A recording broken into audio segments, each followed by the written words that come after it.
Good sound effects. That's what we need more in this podcast. Dude, we do need sound effects.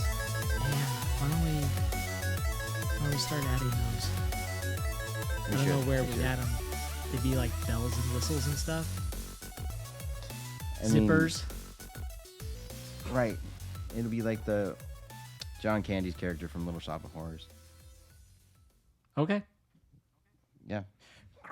Never mind. Let's not even get into that. So anyway, how you doing, buddy? All right. Are you ready to go? You ready to do this? Yep. It just took that. That's all I needed.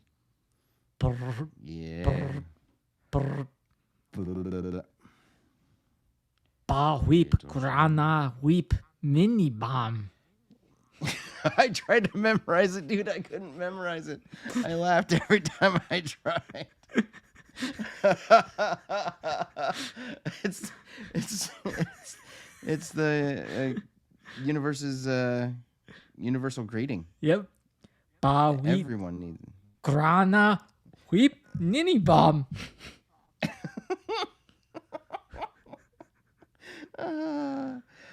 Wheep, Graaaaagnah, Wheep, mini bong. Wheep, Graaaaagnah, Wheep, mini bong. And I just love that they started dance circle with it. Stupid. Be stupid. Bro. Operators are standing by. That whole thing, just knowing that Eric Idle and Weird Al Yankovic are in the same scene in Transformers the movie, gets me. I'm just like, that was fantastic. Because it made me feel like it was like a wink to the audience. Yes, we know this is dumb, but here you go. So funny. Welcome. All right. Let's do it. Do it. Hello, I'm Joey Parr, editor-in-chief of GeekTyrant.com, and I am your host of our latest episode of Secret Level. And yes, today, we are talking about Transformers the movie, the 1984 animated movie, the one that came after 2 seasons of the cartoon series, and they killed off all of our favorite characters in the first 20 minutes of the film. Oh my gosh. Why? It's devastating, dude. And it's like your favorite characters like Cliffjumper and just within the first 5 minutes, right? Right. You lose like 10 guys. And it's like they don't even put up a fight. They're just dead. What? They're like, oh, look, Decepticons. Pfft, dead. Prime! Oh, my gosh. And here's the thing. I'm going to bust me some Decepticreeps. Okay, perfect. Example. Everybody gets out there like one line and then they're dead. Everyone in the shuttle. Right. Ready the shuttle for launch. Now, all we need is a little energon and a lot of luck. And then they all died. Okay. They had no luck. They're all dead. So here's the thing. Laserbeak shows up. Boom. No one sees him. He flies right up to the headquarters, to the main base. It's and, so like, easy he's to just in plain spy. sight. Why didn't they do this like earlier in the cartoon series? It was so easy for Megatron to spy on them, figure out what they're doing, infiltrate their ship, and then kill everybody on board. And left every kid in the audience just staring up at the screen going, what the hell just happened? They're all dead. Okay, so like in my mind, so they're all dying. I just wanted Optimus Prime, Jazz, and Bumblebee to be okay. 2 out of 3 isn't bad. 2 out of 3 is not bad. No, but losing Optimus Prime is the worst. The absolute worst. I know. I mean, out of the 3. Ugh, just watching that scene, though, Megatron going in there, Starscream blowing everybody away, and you just watch the lights just go out of their eyes and the smoke coming out of their faces. And it's like, they're not coming back. They're dead. Right. That was Okay, rough. so we have a lot. Yeah, we have a lot to talk about. That was a rough one, man. It's rough. So let's start off with some pleasantries before we go down this rabbit hole. Well, real quick though, remember when they're like, when they're talking about getting killed and stuff, and it's like they're trying to like figure everything out and beat the Decepticons, and they're like, I hope so, or we're all gonna end up like burn out toaster ovens. The thing is they do, when they're dead, they look like burnout toaster ovens. Yeah, it's just trash. But then you've got that one character, I can't remember who it was, but he's like, I've got better things to do than die. I mean, at least he went out fighting. That's all I could say about that. Yeah. Yeah. Crazy days. Yeah, it's rough. The 80s were weird. Transformers. We've hit that, right? We've hit that note a couple times. That's just a little taste of what we're going to get into. Holy cow, we've got so much stuff to get through on this one, guys. Right. Oh, man. So, how's your week been? What's been going on? Anything new? A lot new. Yeah, so much. Ridiculous. I like it. Oh, good. Good. Love ridiculous. But, you know when you're driving down Highway 15 and you're about to pass through Baker, it's like the exit right before you get to Baker. There's that ZX Road. Zizix, our old friend. Zizix is how it's pronounced. Zizix. Well, after 40-some years, I finally know. That's it. Zizix. Okay, cool. Yes, I know what you're talking about. And I pulled off. Went out and drove down Zizix Road just to see what was going on over there. And not much. A lot of desert. There's an old resort down there at the very end that had some religious quackpot start in the late 40s. That he ran it all the way from the 70s to the from the 40s to the 70s. It's got a little history behind there, but yeah, I did that. I drove down Zizix Road just to see what was going on because I've never done it before. So I'm like, I've lived in California all my life. I should probably see what this is all about. So I did. Right. And I'm then, jealous, dude. And then I went, and there were palm trees, there were old buildings.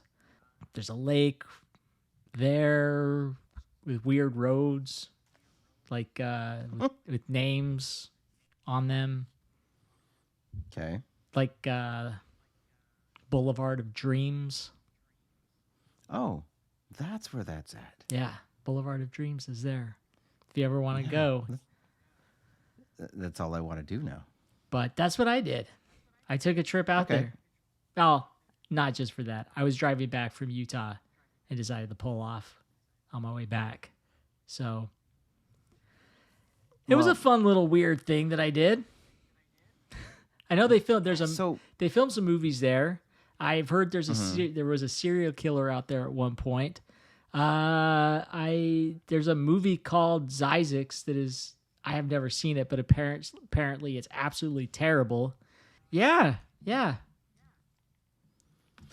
I'm always really thrilled with your adventures, but scrolling through TikTok today, I caught one of your videos, and you went to the original Del Taco. Yeah, yes, I did. I did go to the original Del Taco out in Yermo, California, right in the middle of nowhere.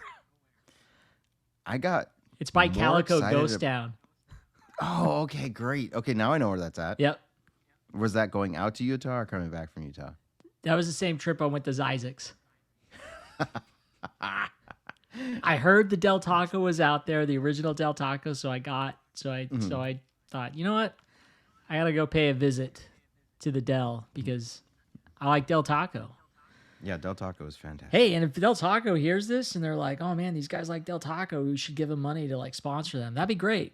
Hit us up. Oh, I wouldn't say no. No, I grew up on Del Taco. And so that's what got me, dude. I got way more excited about that TikTok video than I should have. I was like, this is the most exciting thing that's happened to me today. And when that really hit me, I was like, Wow.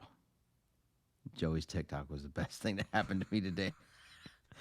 It's kind of sad, I'm Billy. really excited for. Yeah, that's why I save all my energy. Holy crap, Billy! I forgot to introduce you. Oh, it's fine. Wow, dang! It's a I feel so mystery. bad now. No, you know I always what? introduce you in a weird way, and this is now I forgot, and so I guess your introduction is now because I forgot, and that's what makes it weird. It makes it kind of cool because then throughout the rest of the episode, they'll be like, "Who is he talking to?" I like it. I like the mystery. So And joining me as fun. always is the great and fabulous Billy Fisher.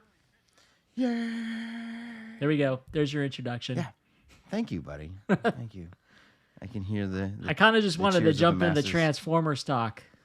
It's because there's a lot. Like it there shouldn't be as much as there is in this, but there's a lot.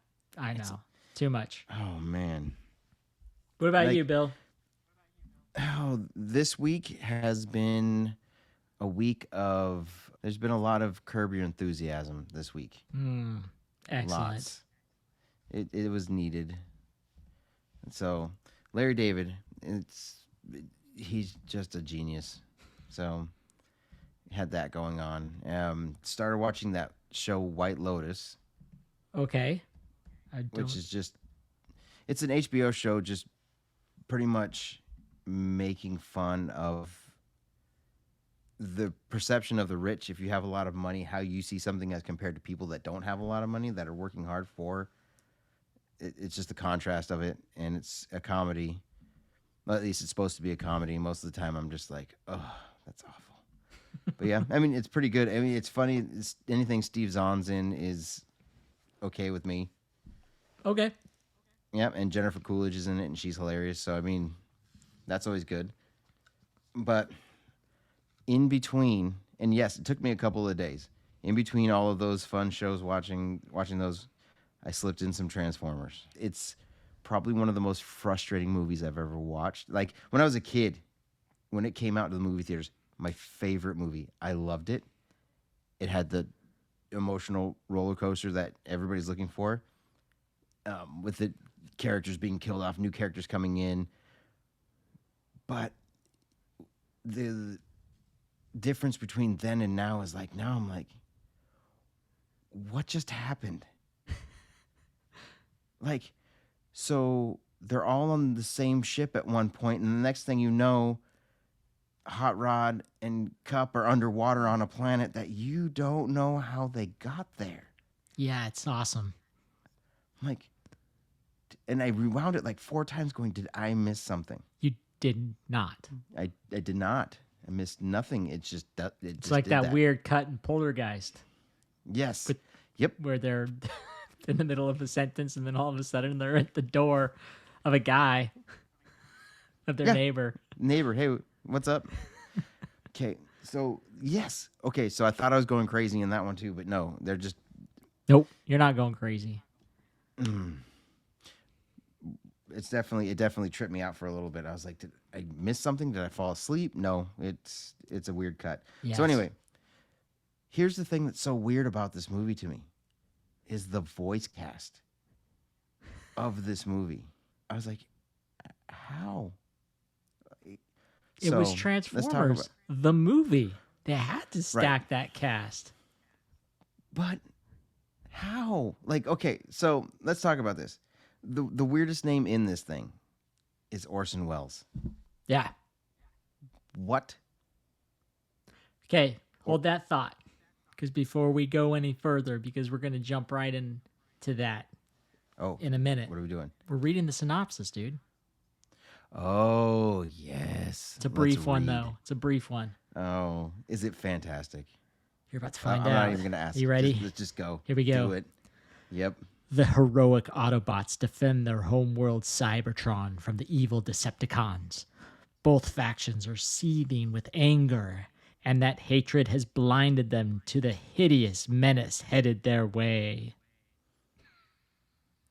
Yep. That's the movie in a nutshell. Obviously, the hideous menace is He's our lovely friend, Orson Welles. Orson who Welles. is Orson Welles is taking down the Transformers by himself. It's just his giant floating head. Orson Welles' giant floating head is floating around space killing Transformers. Okay, so Orson Welles is the voice of Unicron. Unicron. It's cool, but they synthesize his voice so much. I know we're going to talk about that, but you can't tell it's him. This was Orson Welles' final film before he died on October 10th, 1985, at the age of 70. Yep. Yeah. This was his last movie. Right. I was just going to say, what a movie to go out on, too. Well, he hated the movie. Of course he did. It's like the last movie he makes, he hates. Right. When asked about his role in the film, he not only couldn't remember the character's name, but he described his role as a big toy who attacks a bunch of smaller toys.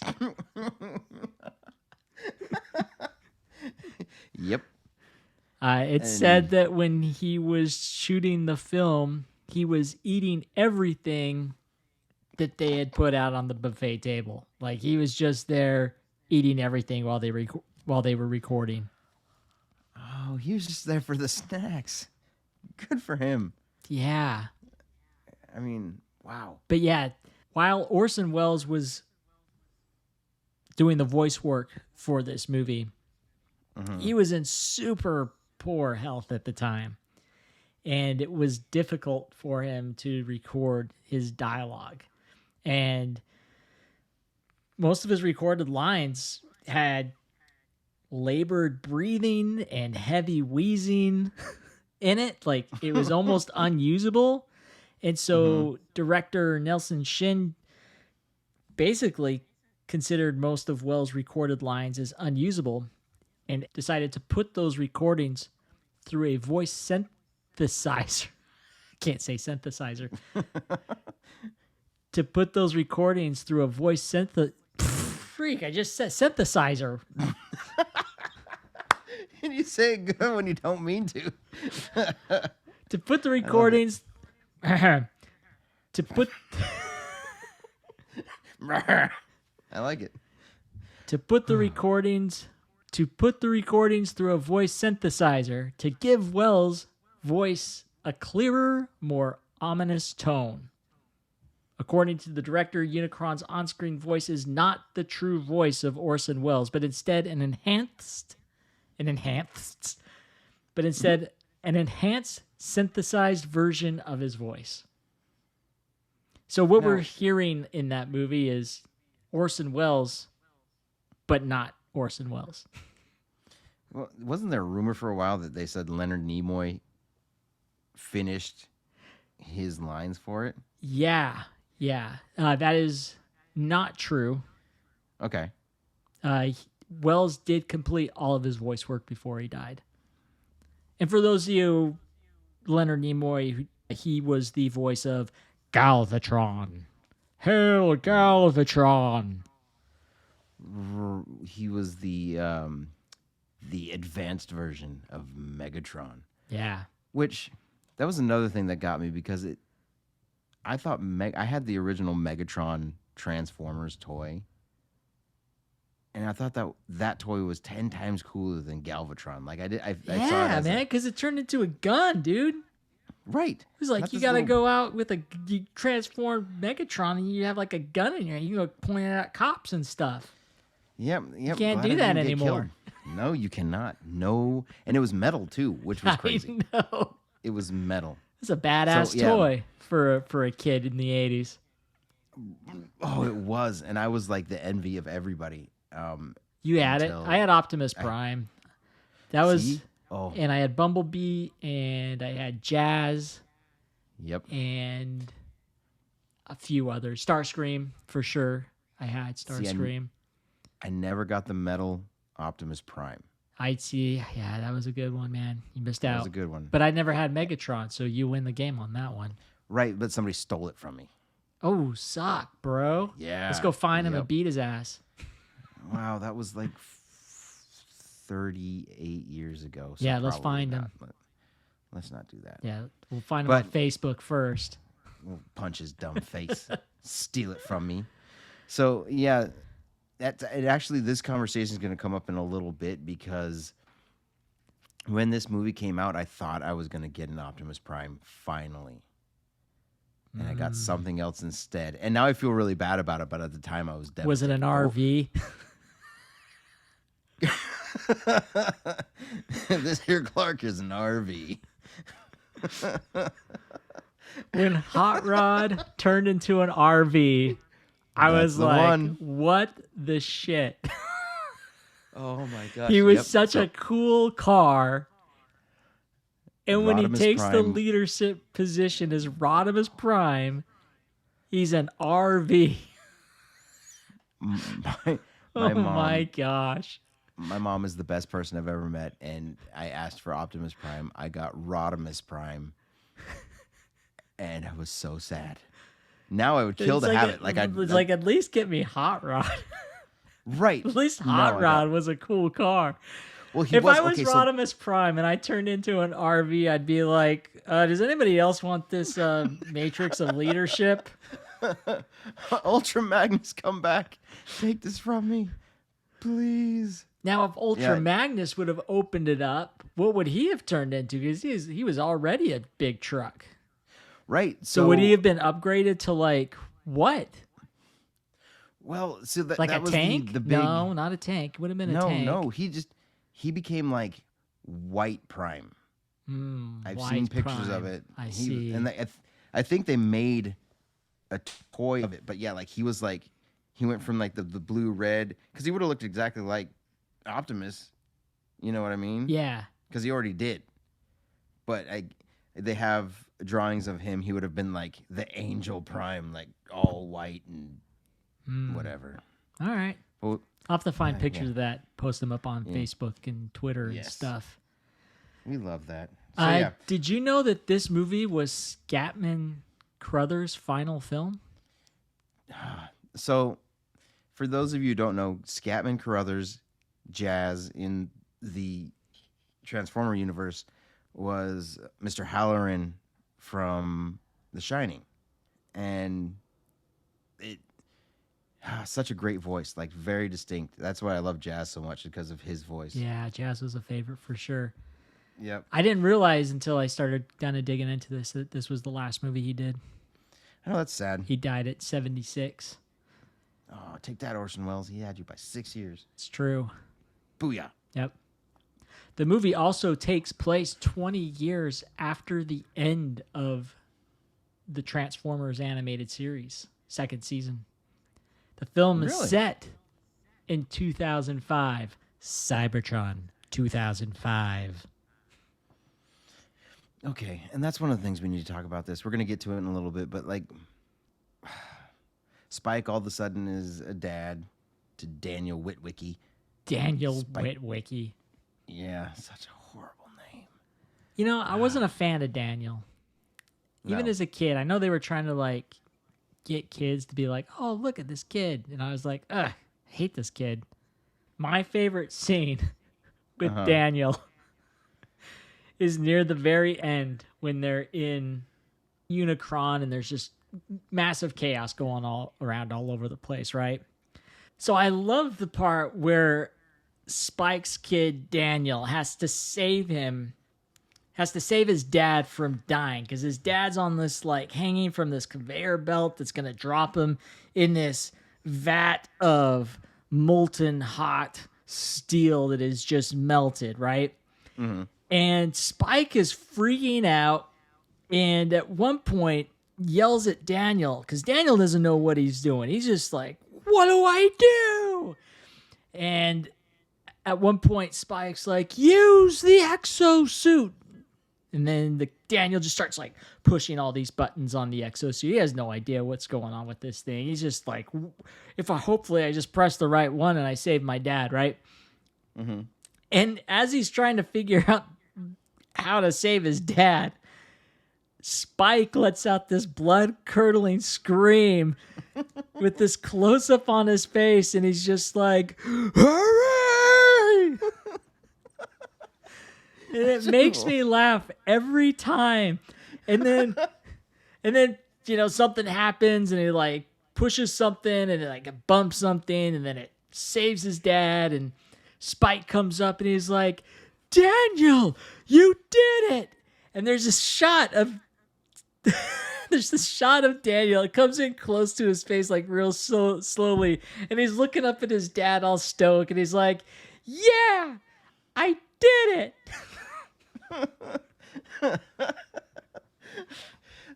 But that's just how the movie And went. that right there is the best part about the human characters in this movie. That's all they get. And let's talk about the exosuit real quick. Okay. Yeah, those definitely. exosuits that they're wearing, like, remember when the kid, like, they're like, you gotta transform, and he's like trying to concentrate, transform, and then he finally transforms into this car. The way that happens and yet transforms, that would have broke every freaking bone in his body. And Daniel would have been the dead, bloody kid in that thing. Just a mess of blood and guts. Oh man!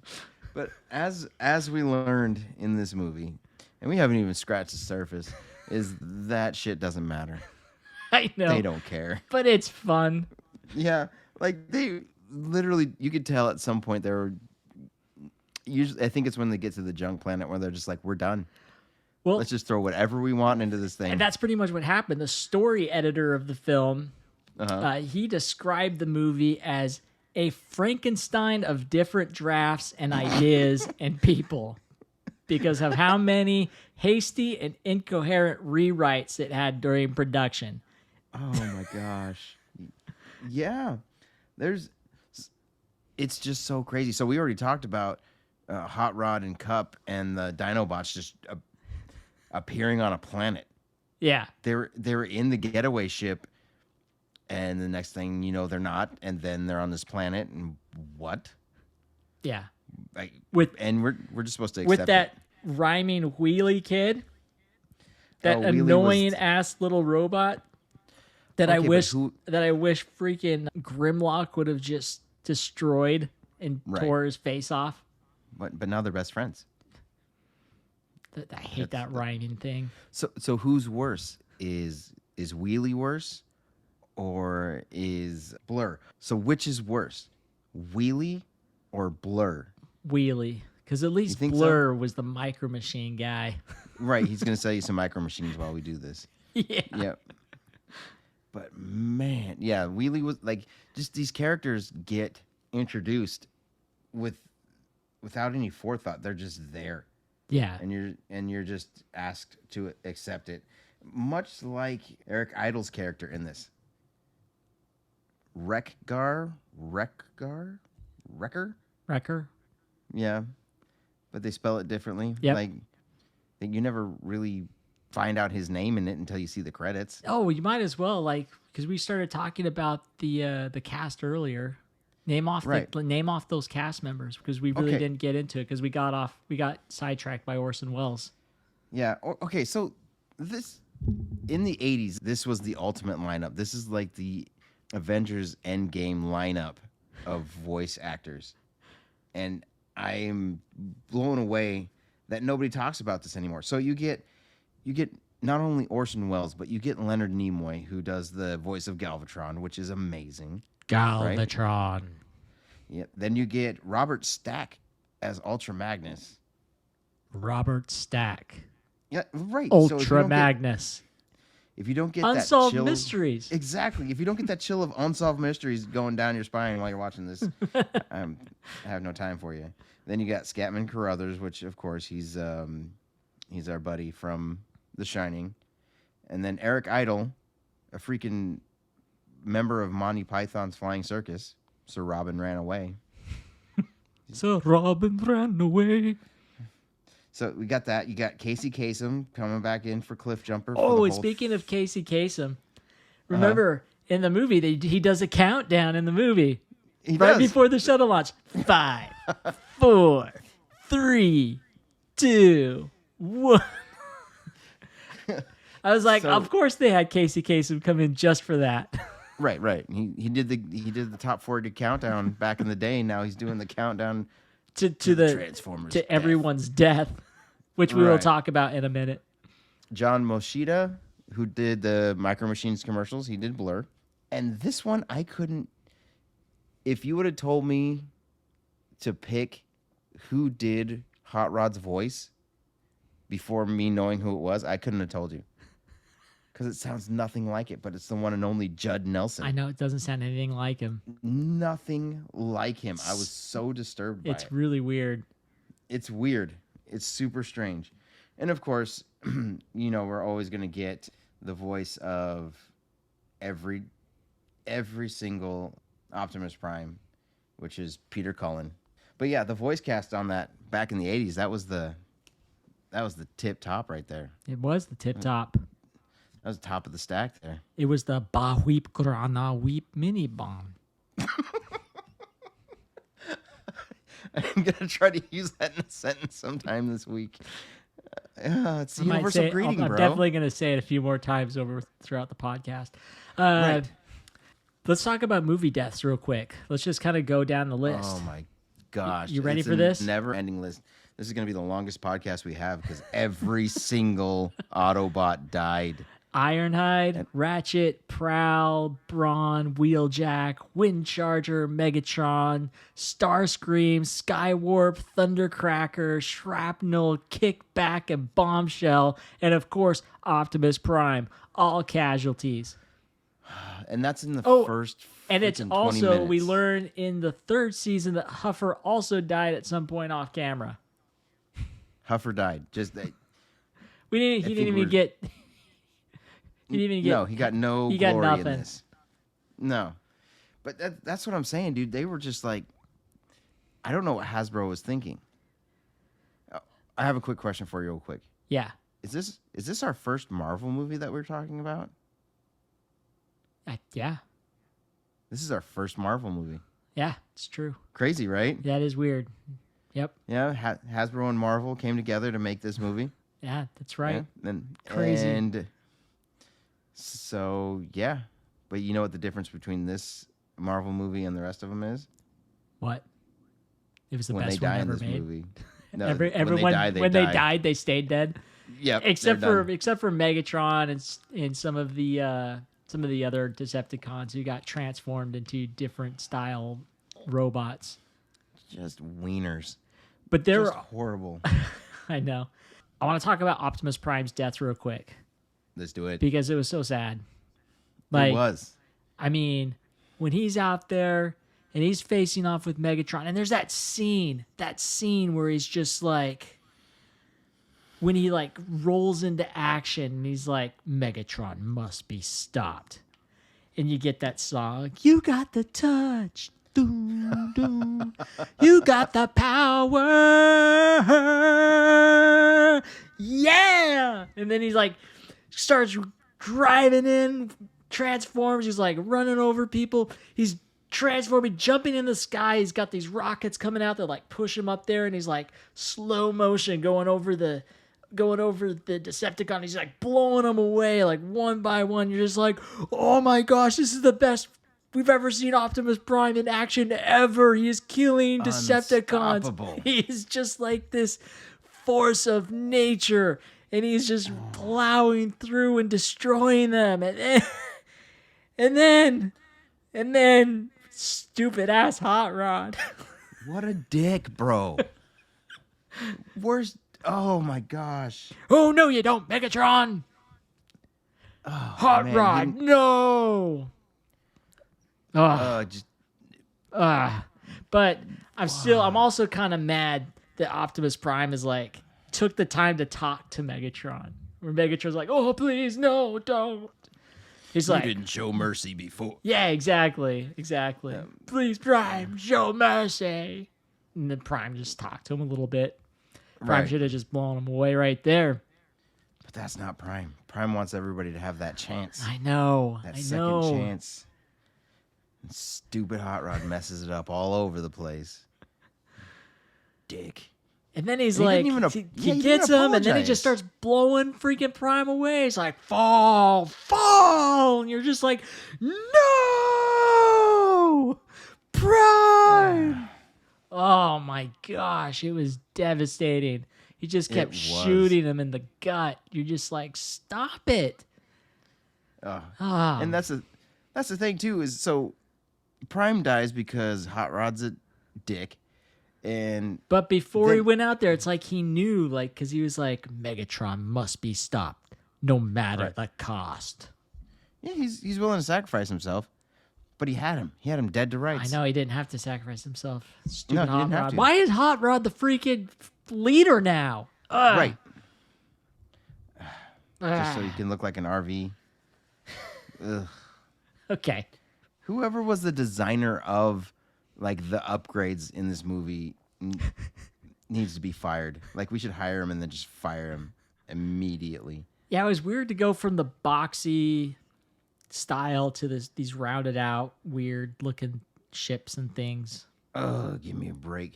And that's the thing, is that you took Megatron, who was probably one of the best designed Decepticons, and ruined him. Turned him into Galvatron. Right. Weirdo.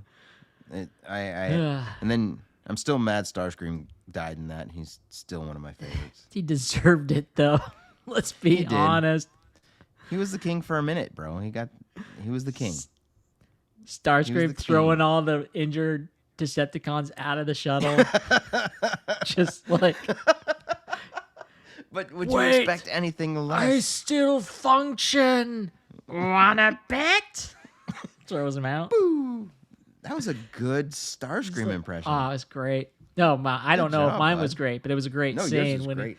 But real quick, when they're leaving that and that whole scene takes place, how big is that freaking space shuttle that they're flying in? Right? Because one, you've got these big ass robots in there. And on top of that, Devastator forms while inside the ship. Inside the ship. How big is that thing on the inside? Oh my gosh. Well, that's the thing too, is like, so they do kind of go over it where all the cargo ships are Transformers also. And, you have Unitron, who turns into which we need to talk about this for a second. I've never bought anything big at Comic-Con. Okay. All the years that we've gone, I've never bought anything because everything's so gosh darn expensive. But they had a Unicron there that transformed from the planet into the robot, and I almost bought it. If it wouldn't have sold out the first day, I would have bought it. Real quick, I just want to go back to Optimus Prime real quick, because the writer of the film, Rod Friedman, did not want to kill off Optimus Prime. No. He considered him a father figure and an icon, and he said to remove Optimus Prime, to physically remove Daddy from the family, that wasn't going to work. And he said, I told Hasbro and their lieutenants they would have to bring him back, and they said no. And they said no because they had, and I quote, great things planned. In other words, they were going to create more expensive toys, is what he said. So it's true. And then after they killed him, Hasbro realized they made a mistake, because later on in G.I. Joe, the movie, when they were going to kill Duke off, they were like, oh man, we made a mistake doing that with Prime. Let's not do that with Duke too. Right. So they admitted their mistake by making that creative choice in G.I. Joe, the movie. Right, and they eventually doubled back on that and brought Optimus Prime back to us. Yeah. Which... The thing is, and I'll be honest, I don't remember the third season that well. I remember the first two. I remember the movie. I think because after they killed off all of my favorite characters, I wasn't interested in watching the cartoon anymore after that, because I'm like, oh, if Optimus isn't in it, I don't want to watch it. If Jazz isn't in it, I don't want to watch it. Like, I don't know. I'm not like connected with these other characters. And that was the thing too, is I'm pretty sure I watched it. I just don't have any recollection of watching it. Oh, I didn't watch it. Okay. I I absolutely might didn't, not 'cause have. I might have watched a few episodes, but that's it.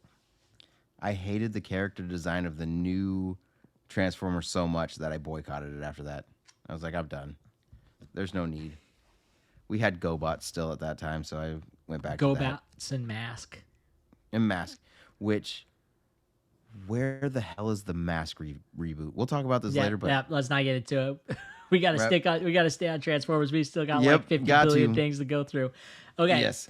There were 4 other characters that were scripted to die in this movie, but the scenes were not animated. So during the attack on Autobot City by Devastator, Ultra Magnus attacks, and he's accompanied by Sideswipe, Trax, and Red Alert. And Red Alert is killed by a cannon blast. Mirage would shoot Bombshell only to be blasted by Megatron, and Trailbreaker's dead body would lie on the ground as the Decepticons scramble aboard the Astro Train. Also, towards the end of the movie, when Shockwave is frantically calling for the Decepticons to engage Unicron, Unicron's hand was supposed to have been seen crushing Shockwave's citadel. The way the movie was released, after Shockwave calls Scramble, Unicron's hand comes down and smashes a good part of the planet's surface, and Shockwave is never seen again. And that was his only line in the whole thing. Yeah. For Shockwave. Yep. Yeah, that was weird. Yeah, I mean, and it was like, the thing that got me the most is that there was no ceremony to it. They got killed, and then that was it. You see bits and pieces of them lying around, and there you go. You know what I mean? Yeah. So it was like they didn't care, and that I think that's what disappointed me the most. There was no fanfare for it, because even some of the bad guys, like Shockwave, you'd want to give them that moment of crap. Yeah. Even the bad guys are going down, but they don't give you that. Exactly. Yeah. You know, one thing we also almost saw in the movie but didn't get utilized? What's that? Cybertron was going to transform into a robot Okay. and battle against Unicron. That would have been cool. 2 giant-sized planet robots fighting each other. Hell yeah. Yep. But they didn't go through with it.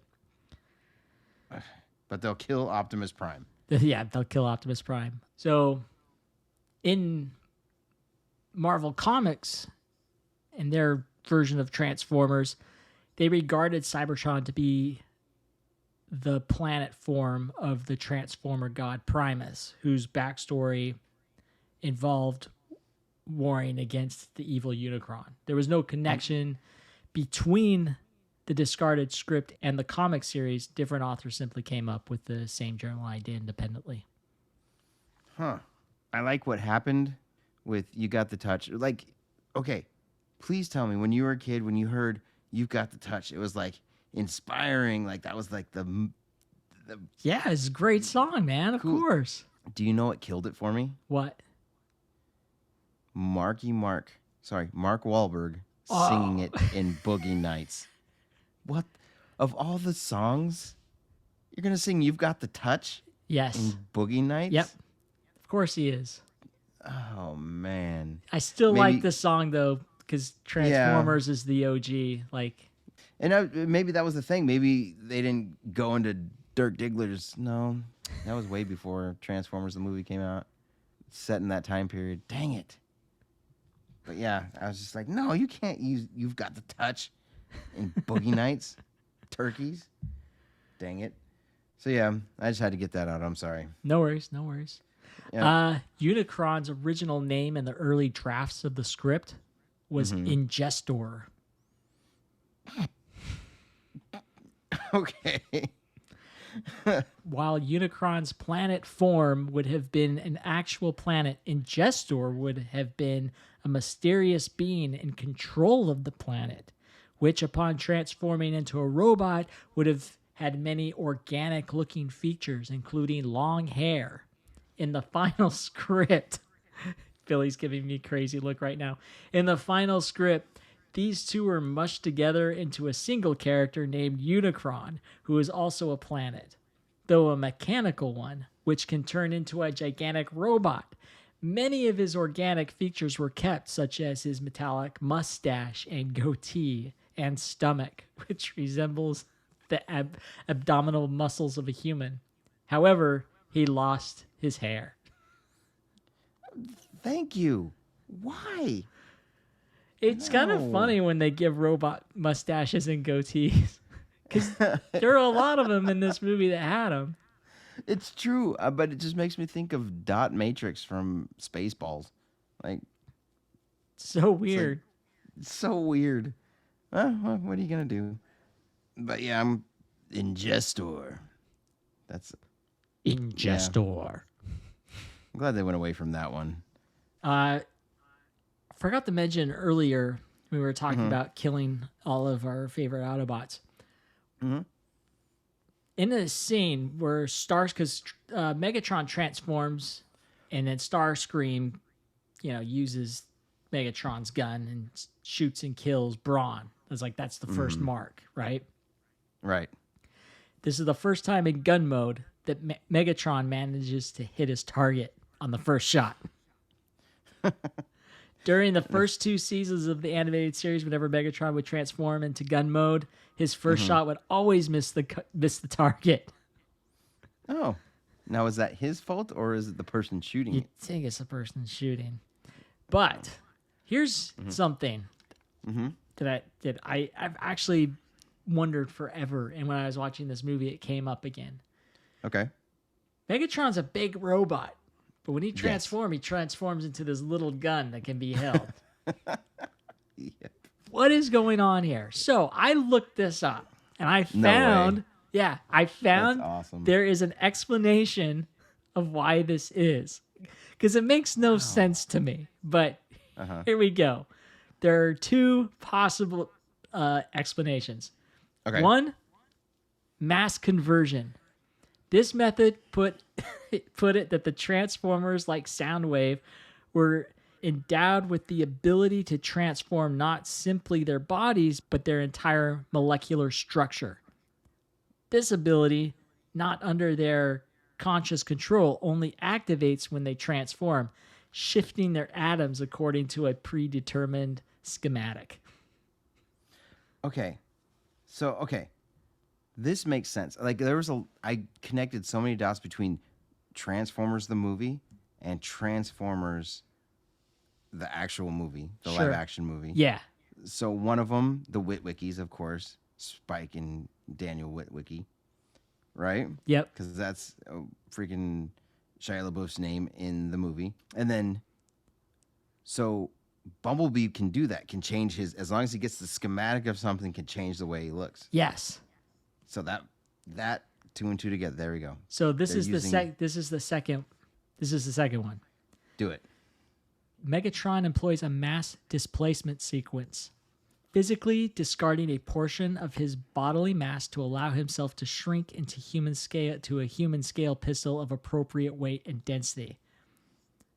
What with E equaling mc squared, the loss of this amount of mass shunted to a undisclosed location in space and time results in a volatile energy discharge requiring bystanders to step away lest they be injured by the forces released. Not that Megatron would care. Due to the energy shortage and seeming near total depletion of Transformers' primary fuel source, Energon, caused by their war, mass displacement hasn't been commonplace for a very long time since it requires a huge amount of energy. The technology had practically vanished until the discovery of Ore 13 on Earth. Wow. So they can come up with this whole thing about how Megatron can turn into a little gun, but they can't make one cohesive storyline for a movie. Pretty wild, huh? That is wild. That was a lot of thought. Whoever came up with that really put the work into it. Yeah, seriously. Yeah, because it makes no sense. It's something they had to make up to fit the reasoning behind what they were doing in the cartoon series. Right. It's not like Looney Tunes where they just go, this happened and you're going to have to deal with it. No, they had to come up with that. So after Optimus dies and the Matrix is passed on to Ultra Magnus, we get a shot of Unicron, and he lets out this roar in space. The roar they used in this scene is from the Hulk, from the Incredible Hulk 1982 animated series. Oh, that's cool. Yeah, they just reused that Hulk roar. Yeah, we'll just say it's an Easter egg. And it worked. It's kind of fun. Yeah, it was good. Yeah, and that's the other thing, too. That's where I think freaking Hot Rod changed the course of everything. Because I think if Ultra Magnus would have been the first one to touch the Matrix after Optimus Prime, he would have been, the man. Yeah. But Hot Rod had to step in and try to save the day again, and here we have Rodimus Prime now. Turkey. I'm still mad. You're never going to forgive. Never going to forgive them for that. Never forgive Hot Rod for what he did. Yeah. Oh, no, you don't, Megatron. And Bumblebee. Why couldn't Bumblebee be? That would have been great. It's crazy. I'm sitting here, and we're talking about this movie, and you bring up Bumblebee, and I'm like, I don't even remember him in the movie. He had 2 shots in the whole thing. And one of them is when somebody says, "Oh shit." Yes. In the movie, someone That's like, Spike. Spike says, "Okay, oh, it was shit. Spike. What are we going to do now?" Yeah. And I looked because I happened to just be looking down, and I heard that, and I was like, "Nope, that didn't just happen." Yeah, that happened when you're right. That happened when Bumblebee realized that the blowing up the moon did not affect Unicron. Right, not even a little bit. Well, shit. What are we gonna do now? Yep. That was kind of fun though when they had shit in there. And then was it Ultra Magnus was like, "Open, damn it, open." Yep. So you got shit and damn it in the Transformers movie. Shit, damn it, and a lot of death. I'm surprised this wasn't rated R for what we got. But man, yeah, everybody died. Spike says shit. And that's the thing too. Where the hell were these garbage guys when Optimus Prime died? Because Ultra Magnus got his ass blown up in bits and pieces, and then the Wrecker guys just come back and literally shine him up, and he's cured. Those guys, man. Those guys. Yeah. It's upsetting, I tell you. Yeah, the movie, they actually, one of the reasons they put the little swear words in there was because they wanted to make sure the movie got a PG rating. So the movie would play throughout the whole day, because G movies, I guess back then, weren't playing as often during the day as PG-13 and R movies. So they so they wanted to make sure that they got a PG rating so that they get more screen time, I guess. Huh. Yeah. What kind of weird rule is that? It's just one of those weird rules. At least in the 80s, that's how it was. Right, everything was backwards back then. So speaking of Ultra Magnus being fixed up, in the original script, he was dismembered by the sweep. So his arms and legs were ripped from his body. And that ended up being changed from him being blasted to death. Okay. So was it like too harsh to have him ripped apart? I guess. A little easier to accept. Maybe, but they killed everybody anyway. I don't know why ripping limbs off of robots would... I don't know. I don't know either. But, he came back anyway. You know who didn't come back? Optimus Prime. Optimus Prime. What did you think of the sweeps?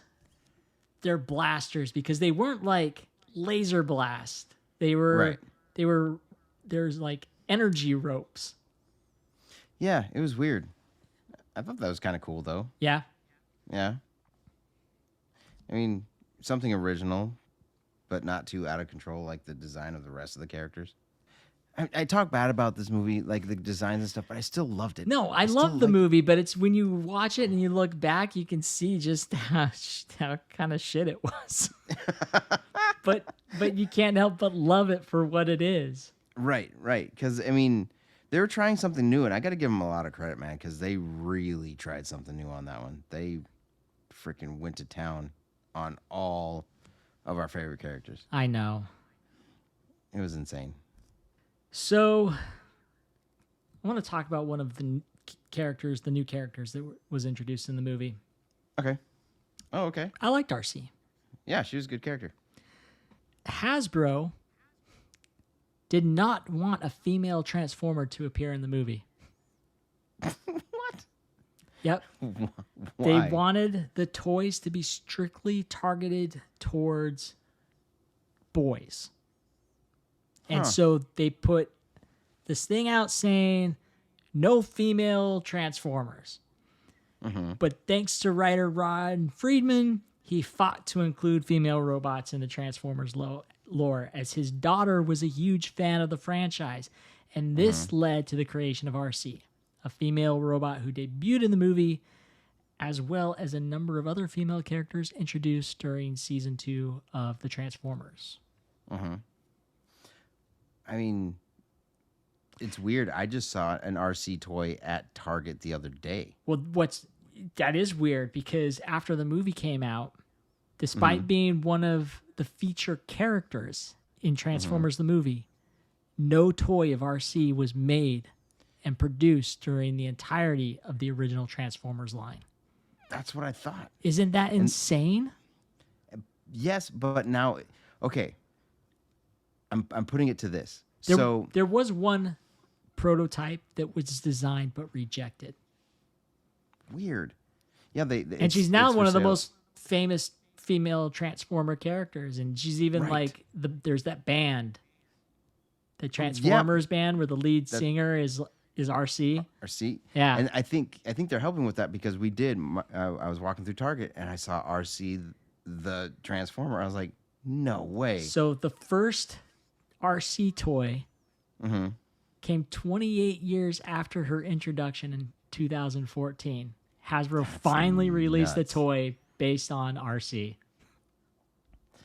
I don't know who they have making these decisions. You know what I mean? Dude, these executives of these places, they don't know what the hell they're doing. I don't care what anybody says. I mean, these guys, all right, they're just constantly making decisions based on brain farts all day, I swear. These guys go to business school, they get in these high positions of power at these like really cool places to work, and then they ruin it because they don't know what to do. Okay, here's the question for you. Did you own a Lady Jane G.I. Joe toy? Of course. Did you own a Scarlet? Of course. Yep. You can't have a good G.I. Joe collection without those two characters. Right. Boys bought those on the reg just to have a complete set. They're going to play with the female characters because in those shows, they're just as strong as the men. They can do what they...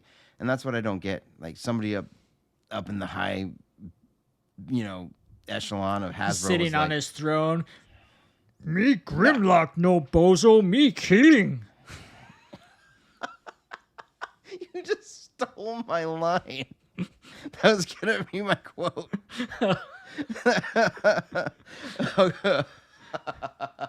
Yeah, but that's basically what he said. Yep. Nobody wants to play with a female toy. Jerks. Yeah, I'm just saying. I know. We need to be in charge of this crap. Someone that knows what they're doing. Right. It's upsetting. So you saw the movie Encanto, right? Yes. Okay. So they have all the characters, and Disney thought that character Isabella was going to be like the top seller because she was the pretty one and the most perfect one. Yeah. My daughter related with Luisa the one that was a strong one, and she's like, that's the character I want to be. Okay. Like, she doesn't relate with any other Disney princess, but she's like, Luisa's like, there's no merch for her. Like, she's like, can I get a shirt or something like that? There's nothing. You can find Isabella's stuff, and you can find other stuff. But yeah, whoever makes these decisions to come up with the merch really needs to take a step outside the box. Yeah. Oh, sorry, you hit me on a hot topic right there. No worries. It's kind of going down the list here. So, one of the early scripts included a dragon-based Autobot combiner that would have fought Devastator in the finished story. We never got to see what that led to Devastator's defeat. That would have been cool, though, dude. Dude, a freaking dragon Autobot combiner would have been freaking badass. And I would have wanted to buy it. And but of course not. Of course they didn't do it. Did they ever do anything like that? Not for the Autobots. It was you had Devastator, that you had that. But I think he was the only combiner. I mean, we had the big jet. What was his name? Jetfire. I was thinking of Jetfire. But he wasn't a combiner. He was just a really big jet. Yeah. Anyway, but that was it. That was the big Autobot of all the things. I don't think there was ever a combiner for the Autobots. No, there was. Wasn't there? I'm pretty sure there was. They were like race cars. They were race cars. I can't remember what it was. Oh, wait. The Stunticons. The aerial bots. There we go. Yeah, so there were the Stunticons and the aerial bots who were combiner. Oh, the combiner ones? Ones, like Devastator. There we go. So, I like those. In 2010, an early draft of the script leaked, which revealed the plot of the movie went through many, like as we talked about before, severe changes during the writing. Even the characters themselves would have been different, and the movie would have been more violent than the finished version. What? Yep. The matrix of leadership never came up in earlier drafts of the script, yet it is the main driving force behind the completed movie's plot that we saw. The early script explained the death scene of Optimus Prime differently. Since the matrix of leadership had not been thought up at the time, Optimus would have handed over an entirely different object, Ultra Magnus, namely his own, and I quote, essence.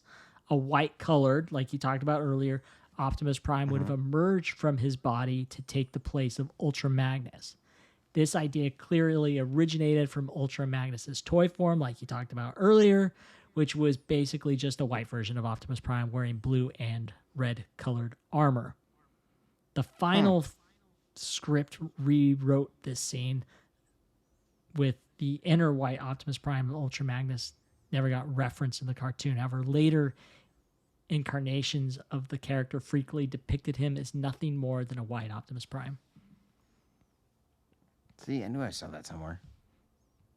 Also, in the original script, life sparks would have had a very important role. No such objects were ever mentioned in the finished movie, life sparks, but this was like a huge deal in like all of the drafts of the script that were coming before. That ended up changing, and life sparks were eventually brought up a decade later in Beast Wars Transformers in 1996, and the sparks were introduced, and that's when they were introduced in the Transformers franchise. There you go. Now they're canon. Yep. All right, I got you. Hot Rod would have originally felt more guilt for causing the death of Optimus Prime, as he should have. Right?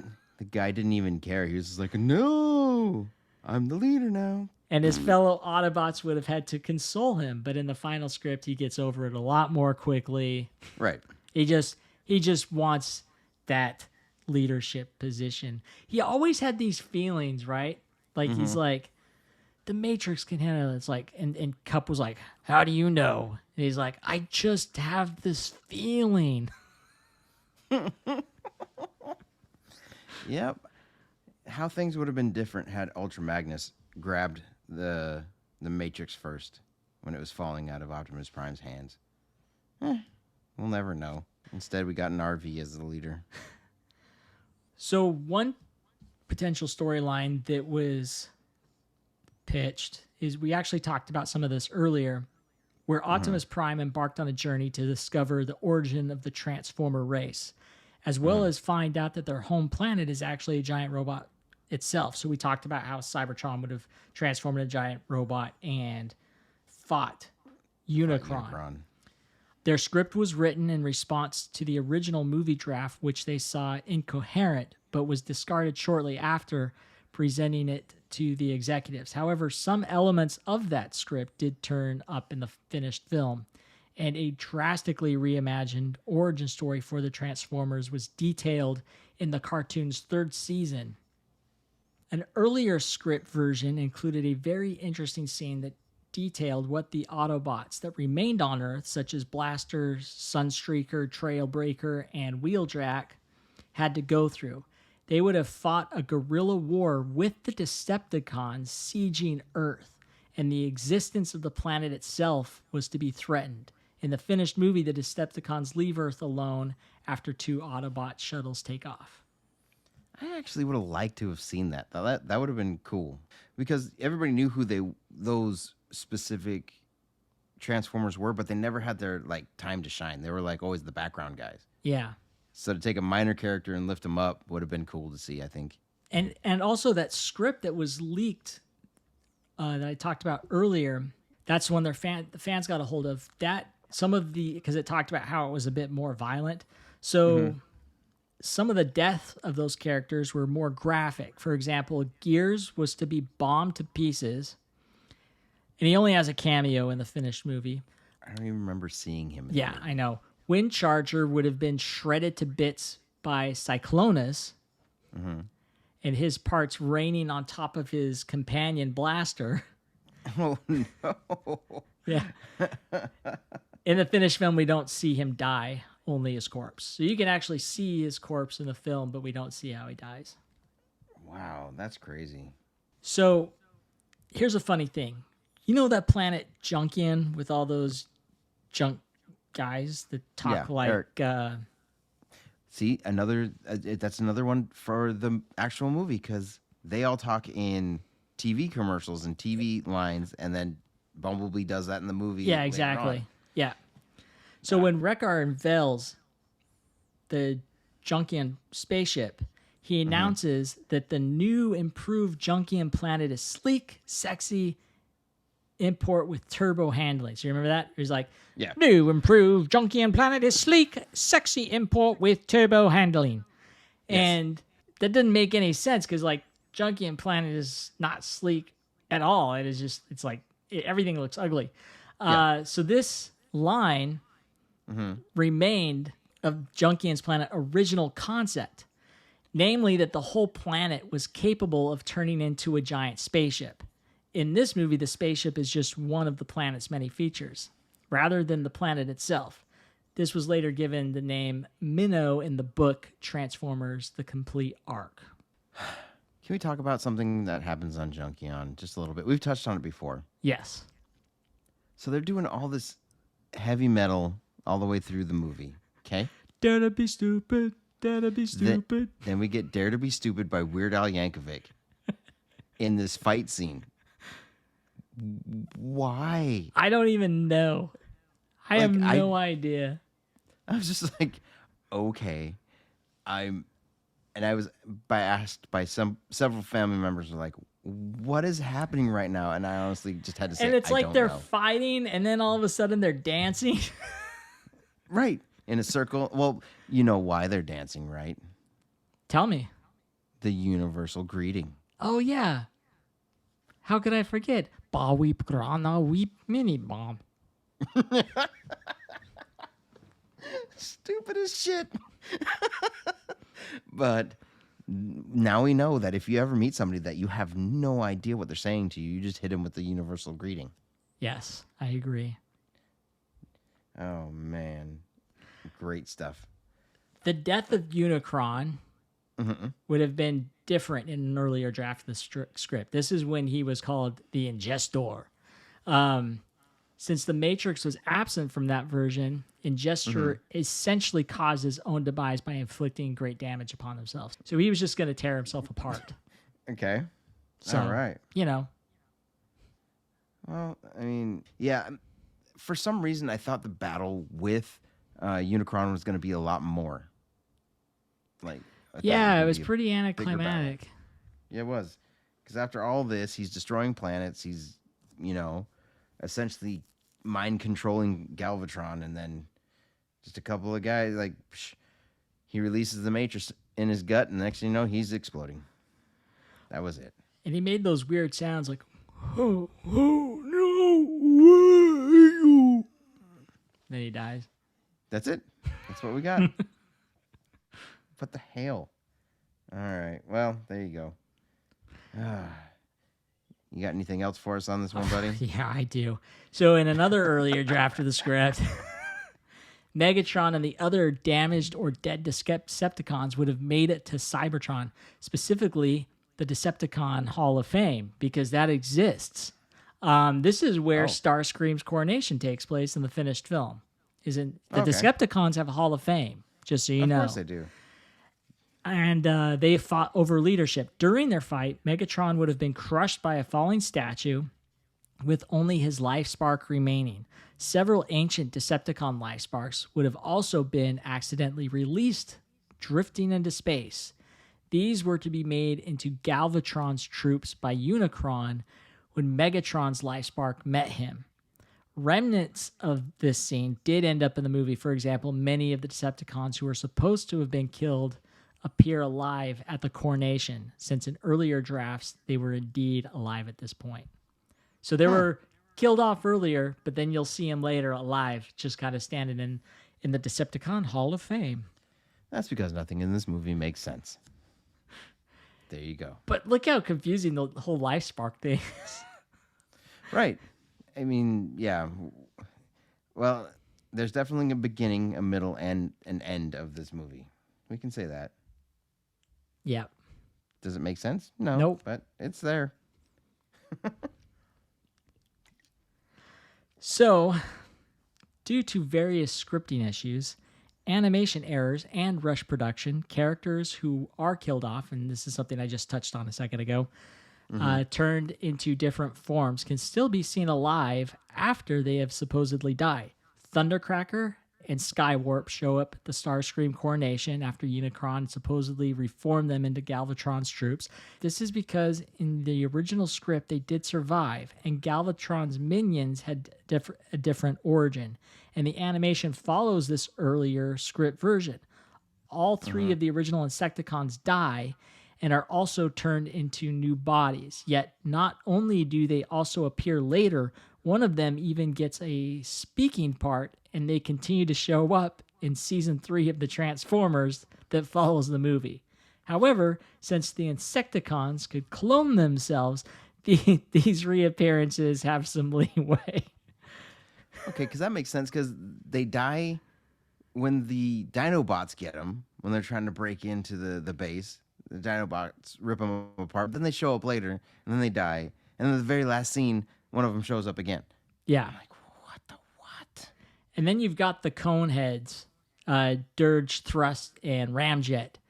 They seemingly meet their end when they fly into Unicron's mouth. But then all of a sudden, they show up alive in the animated series in the 3rd season. They got out of it. They did. They just flew right out there like, nope. They noped right out of there. And there are also similarities between this movie and Star Wars. Are you ready for this? Please. Oh, I'm excited. Go. Okay. Both stories are of intergalactic war in which the heroes are pitted against a giant machine that can destroy planets. The opening battle at Autobot City parallels the Battle of Hoth. The heroes retreat across space and travel in different directions. The hero, Luke, and Hot Rod go to a remote planet with a robot, Cup R2-D2, and mentor, Cup Yoda.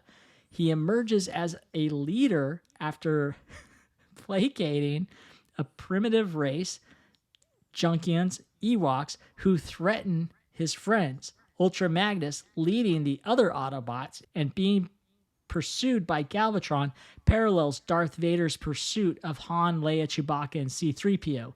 The hero, Hot Rod and Luke, face the villain, Galvatron Darth Vader, inside the giant planet destroying machine.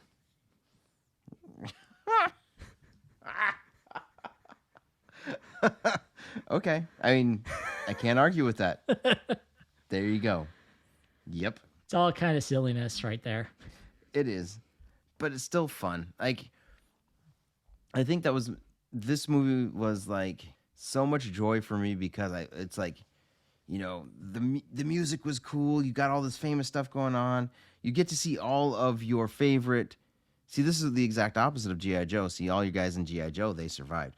When you get to, when you had Transformers, everyone died.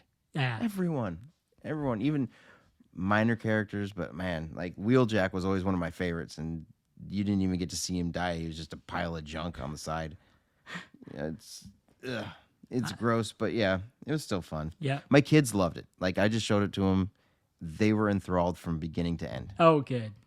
Yeah, so I think... Look, I know we're sitting here and we're just talking trash about it, but it's like, we're talking trash in love and respect, kind of. But yeah, my kids loved it. It was such a lackluster ending, though, when they're all standing around celebrating. They should have went back to Junkion and partied. Right. With the Junkions. That was a cool group. They were all right. You know what I mean? I enjoyed them. That was a fun part of it. Let's talk about... what were you going to say? Yeah, no, I was just going to say, you're right. The ending was really just done. They were just like, all right, and it's done. Here's the credits. I know. There you go. What were you going to say, buddy? Oh, but dude, like, I wanted to talk about this earlier and I totally forgot. But like the theme song, man, when the way it opens it up, how they rock out with Transformers, dun, dun, Transformers, more than meets the eye. Transformers, Remember robots in disguise. That was awesome. I love that. It was awesome. Dude, I remember that opening scene when the Transformers logo comes out. I like that as a kid and that rock song coming up. I was just like, whoa, this is awesome. Exactly. Oh, man. It took it's like, this is going to be really different. And then they started killing everybody. Like, oh, this sucks. It is really different.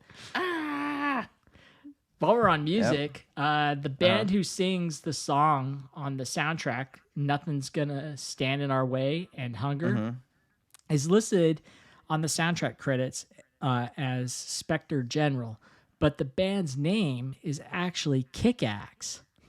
When the soundtrack was assembled, they thought the name Kick-Axe sounded too threatening, so they listed them as Spectre General. The band wasn't even notified about the change. Wow, really? Yep. That's messed up, dude. Oh, man. The lyrics of the song, Instruments of Destruction, were slightly changed because they were deemed inappropriate. But Spike can say, oh, shit. But Spike can say, oh, shit, and Ultra Magnus can be like, open, damn it, open! Right. Okay. I would really like to know what the lyrics were changed so that we could know what was so inappropriate. Yeah. Nice. Oh, man. So, we made it. You got anything else about this this movie? There are some deleted scenes that actually have storyboard art online. I'm going to post these later, but just a quick rundown of these things. Ultra Magnus deploying Autobots to fight Devastator. They managed to tear him apart, but when fleeing, Red Alert is killed during the shootout. I mean, some of these we've talked about before, but these are what you're going to see specifically on this video that I'm going to share. When Optimus faces Megatron, right after Megatron says, "Why throw your life away so recklessly?" And the Decepticon attempts to fight Prime off, only to have him crushed against the floor. And then the other one is Ultra Magnus's original death scene, where the sweeps tear him apart limb by limb. This scene is rumored to have been completely finished, only to be cut from the final film due to negative test screening reactions when they were... Oh, really? Yeah. And then the other one is Shockwave's death scene during Unicron's attack. So I'm going to share that video with everyone on Twitter when we release this thing. Nice. Okay. I love it. I can't wait to see it myself. So, yeah, man, that's it. we got through this thing. We did it. There was a lot to digest in this thing, but I mean, there's a lot. There's even more, but it's like I kind of just picked the meat and potatoes out of this thing. Right. And we went with it. Absolutely. So, is there a quote that gets you? Man, dude, I've been quoting this movie all throughout this thing. And it's great because you say it so fluidly. Some of them are just so damn good. Right. I mean, okay. So first was Wheep, Grimlock. Wheep, Nini Bomb. I can't make it through that without laughing. And then Cup is all like, "See, the universal grading works every time." Every time. Yep. But I've as well as the universal greeting that you keep getting. Mine is, of course, Spike. Oh shit! We didn't even dent it. I'm like, yep. It made it I'm through. just gonna go. There's so many good quotes. You got like Rumble. He's like, "First we crack the shell, and then we crack the nuts inside." Yeah. I love it. Oh man. There's so many great there were so lines cheesy, of dialogue in this. Yeah. Oh, they're fantastic. Well, and then you got like even those are the whole argument between Scrapper, Soundwave, Bone Crusher, Hook, when they're like trying to figure out who's going to be the new leader. It's like the Constructicons form Devastator, the most powerful robot we should rule. Then you have Soundwave. Then you have Soundwave superior, Constructicons inferior. Who you calling inferior? Nobody would follow a uncharismatic bore like you. Hey, nobody talks to Soundwave like that. I mean, Soundwave was probably the coolest of all Decepticons. Yeah. Just when you were a kid, if you could find Soundwave, you were good to go. You were the man. Hold on, I'm just looking for quotes real quick. Let's see what else I could throw out here. Hot Rod has like the most boring quotes ever. Right, but they keep putting him in here. He's such an uninteresting character. Right. Oh, I like Megatron's it sucks, but I like Megatron when he's like such heroic nonsense before blasting Ironhead's head off. He just doesn't care. And that's the thing too, is like they weren't that crazy with taking guys out in the series. They were just nuts taking them out in the movie. They're like, that's it. You know what, Billy? Mm. I'm just doing it. I'm just gonna do it. Do it. All right. Do it. Welcome to join in if you want, dude. What are you doing? Oh, you know what I'm gonna do. My favorite quote of the movie. Yes. Do it. You got the touch. You got the power. Yeah. Dun, dun, dun, dun, After all is said and done, you've never walked, you've never won, you're a winner. You got the moves, you know the streets. Break the rules and take the heat. You're nobody's fool. You're at your best when the going gets rough. You've been put to the test, but it's never enough. You got the touch. You got the power. When all hell's breaking loose, you'll be right in the eye of the storm. You got the heart. You got the motion. You know that when things get too tough, you get the touch. You're at your best when the going gets rough. You've been put to the test, but it's never enough. Oh, dang, you hit that. That was amazing. You amazing. got the touch.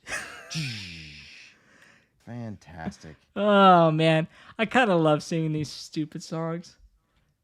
I'm sure the audience hates it, but whatever. It's fun. We're here to have fun. Yeah, and you know what the best part is that those who know are singing it with you. Like the people who grew up watching Transformers the movie are so excited that you're singing the song. I hope so. I hope they don't like put us down to a 1 star because my singing sucks. Anyway, thank you everybody for joining us on our wonderful, wonderful trip through Transformers the movie. This is a lot of fun to talk about. It's a lot of fun to watch. Go watch the movie again, just to experience the greatness all over again. It's great. And if you haven't seen it, it's a lot better than some of the Transformer movies that have come out recently. Yeah. It's way more fun. Look, I know we talk crap about it, but like in all seriousness, we freaking love this movie, which is why we're talking about it on the podcast. I mean, think we both own it. Yes. So, just put it right there. We both own it, so we've watched it multiple times. I did a double feature of G.I. Joe the movie and Transformers at the Egyptian Theater in Hollywood right before the pandemic, about 3 years ago. Man. And they had the cast and directors there, and it was a lot of fun. I mean, I love these movies. Of course, I'm going to go see it on the big screen if I get the chance.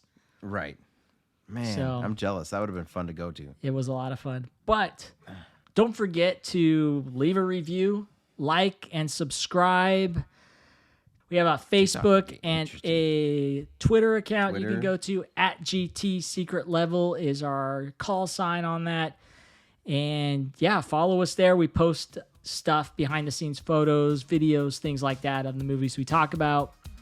And thank you for listening. Yeah, thanks, guys. Let us know if there's something you want. I know no one's like reaching out to us on these platforms, be like, hey, do this movie, do this movie. Hey, tell us what movie to do. Yeah, trust me, we like it that you like it. We keep seeing the likes, but let's talk about it. Give us something. Yeah. Is there something we haven't done? Exactly. This is fun. This is fun for us. All right. Thank you, everybody. Thanks, guys. Bye-bye.